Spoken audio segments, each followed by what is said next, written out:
So hello everyone. I hope you all are doing good and taking enough precautions to avoid COVID-19. I'm Harshita Shivram from Navis. Good afternoon. So I'll be muting you all. It's just that I don't want any disturbance at the background. All right. So I'm going to mute you all now.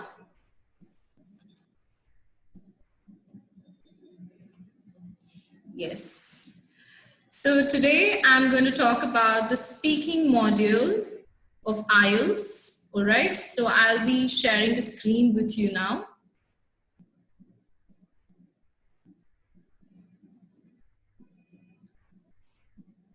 Okay, I hope you all can see. Can I have a thumbs up, please? All right. Okay.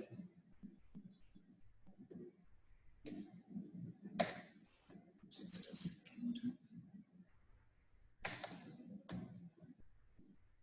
1 second. It's just got stuck. 1 second. I'm so sorry for the disturbance there. All right, I hope this is seen. Yes. And I'll be using Annotate just for you to get familiar with certain things what I'm talking about. All right. Okay.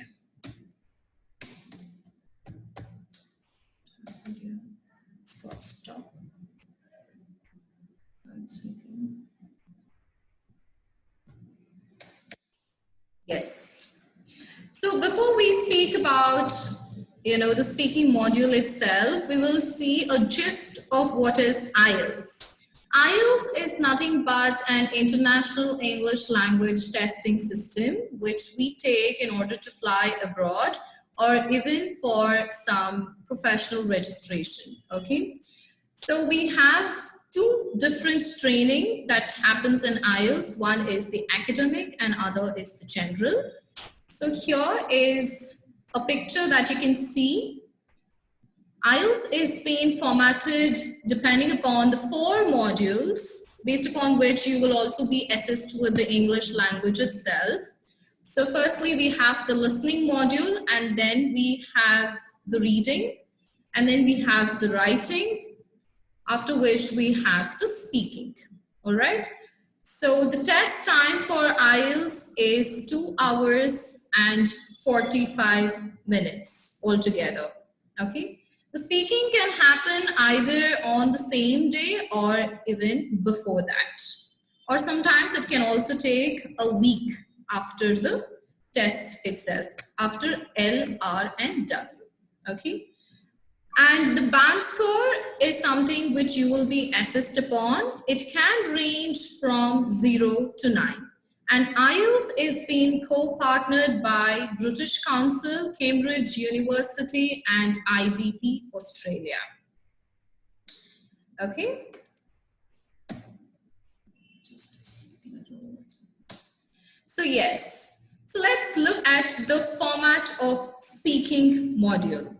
So the format contains 3 parts. The word called section is completely being removed from IELTS 2020 format. So do not address any kind of parts with the word called sections in IELTS. So we have 3 parts here. So the first part is where you have the real examiner assessing your English skills basically on your introductory. It can vary from home, family, work, interest, depending upon these kinds of topics, okay? And the time taken here is 4 or 5 minutes almost, okay? And then the part 2 is where you have a task card which is being given to you. And depending upon the topic which is being given in the task card, you will have to speak for 2 minutes at a stretch, and you will have 1 minute good time to prepare for it. Either of it can be like you can prepare a flow chart or even some kind of notes if you wish to, or even a mind map will do. Okay. And after which you will also have two other questions which will be asked depending on the same topic which is being addressed to you. Coming to the third part. Third part is basically a discussion round wherein you will have to talk about the counter arguments or even the argument session the topic contains. This is again interlinked to the second part of the cue card, wherein the timings differs from 4 or 5 minutes. Okay. So basically, before you attend a test or anything, a paper pencil is just not enough. You have to be prepared, right? Although you have been prepared, what happens is you will not remember certain things. So that's the reason we have something called the pre-task reminder, wherein the speaking test is face-to-face. You have to remember this is happening even with paper-based as well as computer-based, where you have to speak with the real examiner, okay, in an exam room. It is recorded so that you can ask for a remark if you wish later. And this is an informal way of speaking, so you can go overboard with your talks, but do not be over-friendly, okay? And IELTS is only based on the English skills that you know, not the viewpoint or the perception or the perspectives, okay? You are not being judged that way. And the test lasts between 11 and 14 minutes, not more and not less, okay? The examiner controls the time and length of your answers. So you will definitely know when to stop. Even if you don't know, the examiner itself controls your length of the answer which you are talking about and also the timings. So next part, when you meet somebody, what is the normal thing that you will see? Greeting, right? Yes. Even in IELTS, the greeting pattern is very much important to look into. Let's look at it. So greeting, it creates a first impression, definitely. And maintaining an eye contact is very important. And also, not to forget to smile. This sort of creates comfortability level and also builds in your confidence. So what are the things that you have to look into when you have been greeted by the examiner? Firstly, an identification card is checked, for which he or she will ask you your full name and then what should you call, what should the person call you by or address you by rather, okay? The examiner will tell you that he or she is recording for the assessment purpose. And the examiner will brief you about the entire test that's been happening, especially the process of it, like we just saw the format. Don't become over-friendly, be well-mannered, create a sense of decorum, that respectful aura is very important throughout the interview. Further, we see some points to remember for the entire part of speaking module. Firstly, remember that your language is being assessed. Your ability towards the English language is being assessed or judged, and not your viewpoint, ideas, or opinions, or any kind of perceptions or perspectives that you have towards the topic. Okay, so you do not hesitate to, talk about it. You can say sorry and carry on the conversation. Use linkers when you stop talking while you say sorry. See, sorry, please, and thank you are some of the golden words that we all have to learn, be it IELTS or, just having a conversation with anybody outside, okay? So linkers like however, furthermore, consequently, whereas, all these things you can use while you are buying time during the speaking module. But do not make sure that you are buying time, purposefully. You can as well paraphrase the statement you previously spoke about. For example, you might, stammer a bit or even stop at that point of time. So what will you do? You can bring in some kind of a gist, whatever you have spoken previously, and then continue the flow, okay? Speak fluently without hesitation. This is very important because your confidence level is important here and your comfortability level, like we saw before. So you have to remember not to speak with hesitation. Okay. So as long as you speak fluently, even the flow of language is easy to assess. Don't say, I don't know. There is no such word in IELTS where you can say, I don't know. Rather, you use fancy phrases, maybe like, I'm afraid, I'm not aware of this. Or probably, I'm afraid I'm not aware, I'm not familiar with this kind of a topic. And then you can continue the flow, okay? Don't worry about perfect English. There is no perfect English. Yes, I agree. The British people speak the perfect or the RP English with the stoicism. But the thing is, there is no kind of perfect English. There is no perfection as such. You can go overboard and speak whatever you like. Do not compare yourself with the examiner. Obviously, she has or he has an advanced level of English, right? Do not compare yourself with anybody. Be specific. This is very important. Okay, you have to talk to the point and not drag too much. All right, do not bore the examiner, guys.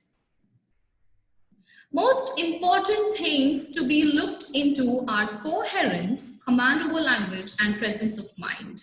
So what happens with coherence? It's just that you are talking in the flow for sure, but are you syncing? Are you in sync with the language that you're speaking? Is something they see. Okay, there should be some kind of an interlink, connection, all these things. Command over language, yes, it's very important. And presence of mind. Why presence of mind? Because they'll be asking certain questions wherein you may forget at that point of time. Or maybe you would have made up certain things and you would have spoken about it, and later in the counter question part, they might ask you a question where you will be puzzling, which is not good, right? So have presence of mind. Pay attention. All right, let's look at the do's and the don'ts. What are the do's and the don'ts that we can remember? Firstly, for the do's, speak clearly and answer in full sentences. Okay, always try to speak in full sentences. For example, if in case an examiner asks me what is my name, I can't just tell it as Harshita. Okay, so I have to say I'm Harshita Shivram, right? So like that, you have to you have to complete the sentence. Ask for something that, probably you need to be repeated for. For example, you don't understand something in a cue card, or maybe the process of them talking to you in English itself. You can probably say, sorry, I didn't catch up on it. All right? All these fancy phrases really go a long way in IELTS. Do speak in a natural way. Yes, this is very important. Do not be somebody else and, do not put up an accent altogether, telling that, okay, I learned in some comedy show or probably I learned in some movie that I can speak this way. No, be natural. Go with the flow and keep it as much as possible easy. Don't make it complex for yourself, okay? Do elaborate the talk. Yes, this is very important, especially when they ask you the question. Elaborate the talk. Let's see how to elaborate the talk in the next one. Vary the words and phrases you use. Yes, probably like, normal words like pretty, beautiful, all these things can also be given certain kinds of synonyms like fascinating, alluring, all these kind of adjectives go a long way again. Do know the topic. Yes, you need to know the topic and you have to practice a lot. So many people think that speaking is a very easy module altogether. You have to practice. Without practice, no module can be easy, guys. You have to get this straight, okay? So know the topic well, practice it well. Maybe you can record yourself while you're speaking about certain things. Do correct yourself. You can correct yourself. You can have that self-correction done, but do not overdo it. Okay? Don'ts. Don't learn answers by rote. Yes, so many people, they just look up on Google and, they think that this is the finest answer and I can come up with this kind of an answer. And then they start by hearting, which is not good. Always have your own, set of ideas, because it will help you in the discussion round. It stays relevant, it stays authentic. Okay, don't agree if you don't want to. Yes, it's completely okay. There, anyhow, I'm going to check your viewpoint of perception, right? It's okay if you disagree. So you can tell, I'm sorry, I differ from this. And then you can probably give your set of information or supporting ideas that way. All right? Don't give yes or no answers. Yes, this is very important, because yes or no cannot really finalize your level of English, right? You need to speak thoroughly for somebody else to assess. So when you give yes or no, people will think that you have a very minimum knowledge over English. So do not do that. Don't speak too softly. Yes, be loud. Not that you have to, be loud so that the rooftop will fly. No, but you have to make sure that you're polite, decent, while you control your intonation. Okay? Don't stay quiet. Yes, there is no silence. Don't digress. Do not divert from one topic to another very easy. First finish part one and then go to part two, kind of a question. Do not digress. Don't stop trying throughout the interview. This is something that I say for all my students who are taking up IELTS. Do not stop trying at all, okay? Trying must be there. Only then people will also see your efforts. Especially the examiner will count in your efforts. All right, so let's look at the task one. Like I've already told, it's an introductory task. So I have taken a very generic kind of a topic. What is your job? If an examiner, wants to know about your job, how to answer, let's see, okay? I currently work as an office manager at a large marketing company. So here, what is he doing? He's just not telling his job designation or job profile. He's also making sure that he involves his company, right? He's saying that the company is big and it is a marketing company. I have been in the job for about 5 years now. So what is he talking about? His experience, right? So he's been worked for 5 years. I'm usually assigned to work with a specific business in order to improve their sales through various marketing strategies. So what is he telling? He's also talking about his, the company's goal as well as his work, what he does especially. All right. So let's look at the next part. Do you have to work with other people? So what is the question being asked? Like, do you have to work with other people? So what will he say? Oh yes, no, you cannot stop it there. You have to continue. Oh yes, all the time. It's a big office and we all have to work as a team. So he's saying that it's a pretty big office and obviously there should be a teamwork if we want to achieve certain results. I have colleagues with whom I need to cooperate, such as the graphic designers, and I also have administration staff to work under.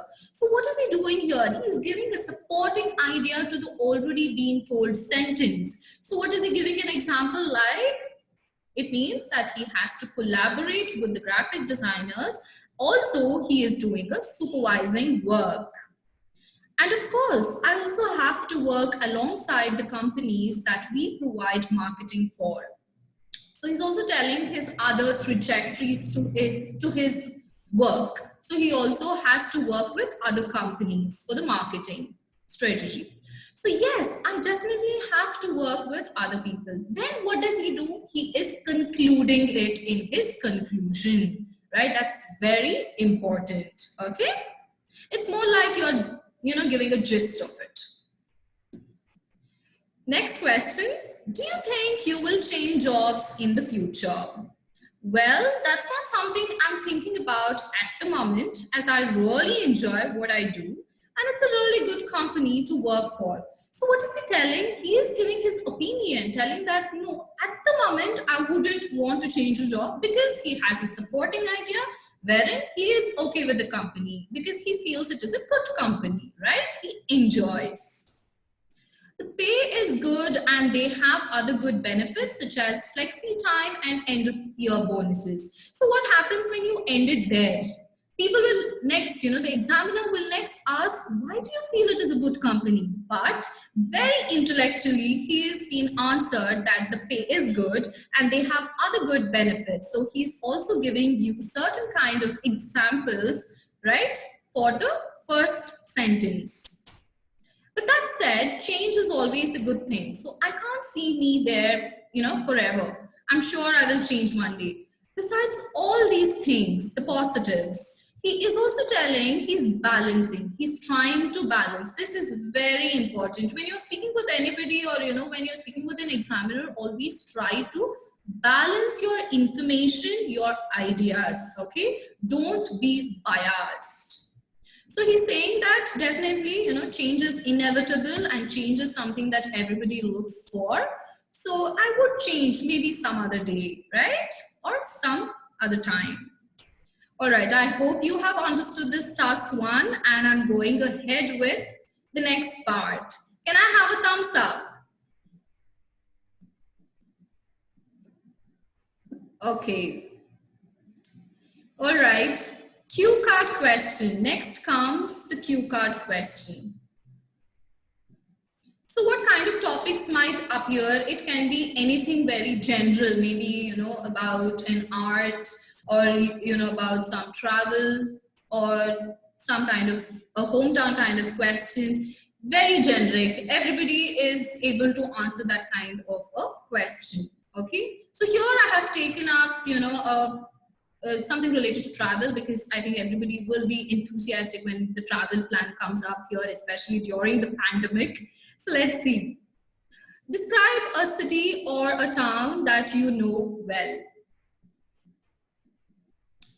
So here you will have to talk about the topic for 1 to 2 minutes. You have 1 minute to think about what you're going to say. You can make some notes to help you if you wish. So this is something that won't appear on your task card, but the examiner will let you know about it, okay? So here is a prompt. So every task card will have a topic question and then you will have something called the prompts. So these are the prompts which I have written in bulletins. Let's look at it. You should include in your answer the location of the city or town, the part of the city or town you are most familiar with, important landmarks and places to visit, and what makes that city or town special to you and to others. So I use the breakdown kind of a formula. You can use flowchart, you can use mind maps, all these things definitely will go a long way. Do not hesitate to do that. Ma'am, you're using only breakdown here. You might, have a question. So I'm just letting you know. So yes, the location of the city or town. So how would I do it? So I would tell that Bangalore is, a Silicon Valley. Rather Bengaluru, we address it that way. Silicon Valley, and it is being situated on the Deccan Plateau, right? And which is above the sea level of like 3,000 feet altogether. And that's the reason we have fantastic weather and most of the people love Bengaluru's weather. And then you can also say the city is, quite busy. We have heavy traffic, all that. And then you can also mention about the city as a, big picture, like it's a metropolis, right? It's one amongst the metropolis. So that you can talk, and also about, Bengaluru being the IT hub in itself. So like this, you can elaborate and you can probably write the main key points and then you can start elaborating however fancily you want to, okay? The part of the city or town you're most familiar with. So I am familiar with south of Bengaluru because it is my hometown and I reside here. So I'm part of Jayanagar, JP Nagar area. That's the reason I've just taken up the south of Bengaluru alone. So here in my suburb, what are the things that I look at? Maybe, wide streets, residential areas, not too many trees, okay? Moderate weather, blue skies, individual houses as it is a residential area. And also I see a stretch of villas near my house. along with temples, and there are a couple of lakes as well. There is Lake View, parks and all that. So I have just added that here. Also, on the other hand, what happens is, probably I would be focusing more on the sophisticated Bengaluru, but also I see a lot of, slums, array of slums. So there is a quite balance between the poor as well as the rich lifestyle altogether that I can observe while I'm, traveling to my home from the office. So like this, you can definitely elaborate and use a number of vocab. Okay. Important landmarks and places to visit. So Bengaluru is again, famous for its Bangalore Palace, and we have a number of weddings taking place, right? And there is a huge, gatherings taking place because of the field that it encapsulates. So during the month of Navaratri and all that, we do Garba, all these things, and also Holi is something which takes place in that Bengaluru Palace field. So all these things you can definitely come up with. And then shopping malls are there, okay? Restaurants, we have, more than, probably 500 restaurants in Bangalore. And cafes, intricate small little cafes for you to pick up your food very faster. And then parks. Parks are there for you to relax. And also for, babies to have a play date, probably. What makes the city or town special to you and to others? So for me, it is again the weather. And yes, I live with my family, so my family is very close to me.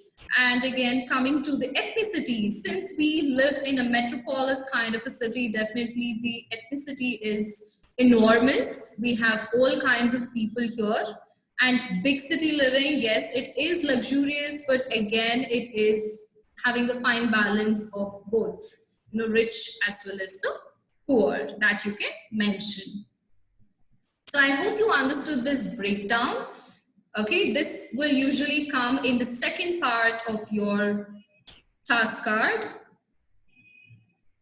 Okay, next we go with part 3.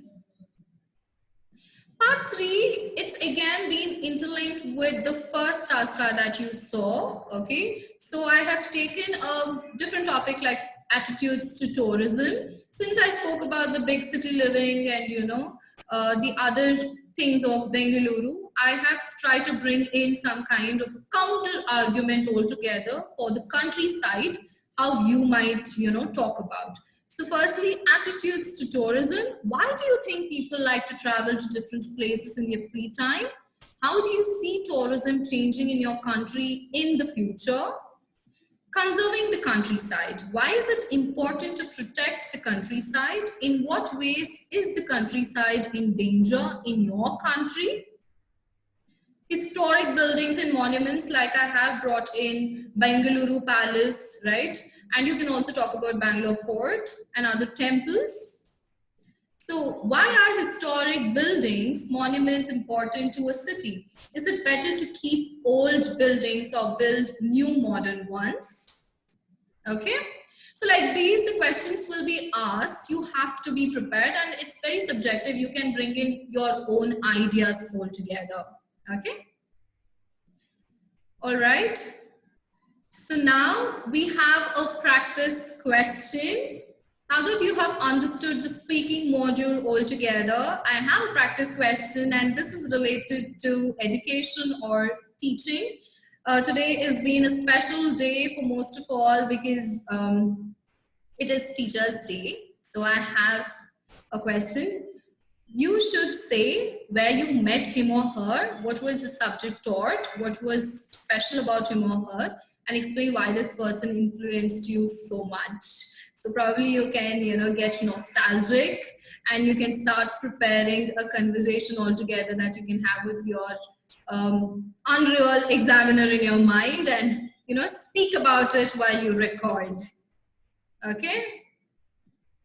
All right, before we end this session altogether, we have something called the band score criteria, on which The speaking module alone has been assessed. So here it's like 25% each carries here, 25, 25, 25, and 25. So here we have fluency and coherence. They see your fluency, do not hesitate. It's not that you cannot come up with any kind of, fancy thoughts or anything. It's just that it won't stay relevant to you when they ask some certain questions. You might tend to forget. So I usually tell my students, if you want to choose fluency, go for something which is of your own, which is reliable and which is very personal to you.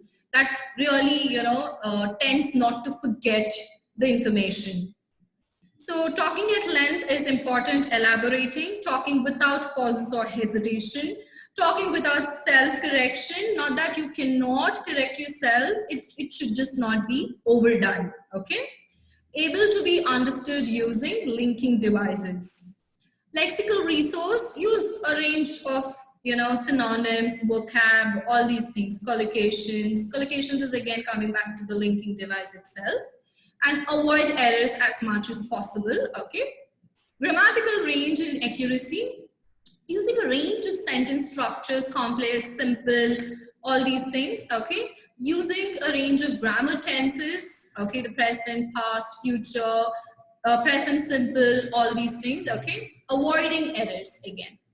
Pronunciation is very important. If in case you cannot pronounce certain names and you want to tell it, I've seen a couple of my students doing that. So just look up on YouTube and see how you can pronounce that name.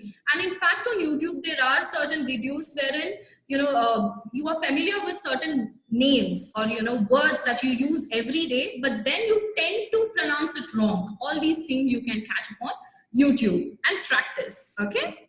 Able to use intonation. Accent does not affect, so do not put up with your accent. In fact, with IELTS, we don't have anything where the accent is being judged. So be easy with that. Okay. The understanding, yeah, accurate word and sound pronunciation. All right. So to conclude with this entire module, so we began with the introduction to IELTS. Speaking module format we saw, and then we had a greeting and then a couple of reminders here and there. And then we thoroughly covered part 1 and part 2. Last was part 3. So, and then we also looked at the band score criteria. All right.